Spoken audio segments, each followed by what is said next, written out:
happy birthday to you. Happy birthday, babe. to you. Baka matapon sa keyboard. Birthday to you. Happy birthday, happy birthday, happy birthday to you. Happy birthday to you. Happy birthday to you. Happy birthday, happy birthday, happy birthday to you. Happy birthday to you. Happy birthday to you. Happy birthday. Babe, pasensya na, walang kandila ah. Kanina tinatanong ko, wala silang kandila eh. Bad trip nga eh.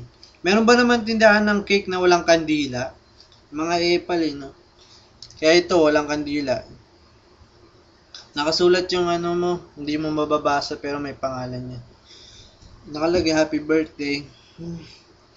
Sayang, wish ko nga sana hindi dito ka para i-blow mo yung candle. Kaso wala namang candle. Babe, ano ba message ko sa'yo? Pasensya ka na, wala ako dyan sa birthday mo. Kahit naman wala ako dyan sa tabi mo, hindi dito pa rin ako, celebrate ko yung birthday mo. Eh, hindi ko nga alam kung paano ko ito mauubos eh, kung nandito ka lang. Naku, ubos to sigurado sa'yo pa lang. Pero syempre, may roommate ako dito, maghahati na lang kami. So, babe, mag-iingat ka dyan palagi. Marami pa namang birthday na darating eh.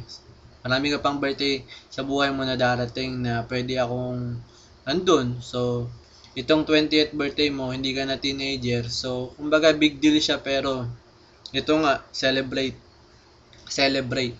So, babe, pasensya ka na talaga. Basta dito lang ako sa'yo. Kahit malayo. Kahit mas malapit na ako ngayon dyan sa Pilipinas. Pero malayo-layo pa rin. So, pero at least malapit na ako. Yung oras natin, malapit-lapit na unti. So, babe, huwag ka mag-aalala sa akin dito. Okay lang ako. Birthday mo ngayon. So, it's your day. So, mag-ingat ka dyan palagi. Ako, dito lang. Alam mo na, lagi naman kitang kausap. So, basta babe, happy birthday. I wish you the best. And sana maging pagpatuloy mo yung healthy mong kalusugan. Sana huwag ka magkakasakit. Ha? Maraming salamat babe. Mahal na mahal kita. Huwag makakalimutan yun. Happy birthday ulit. Mwah!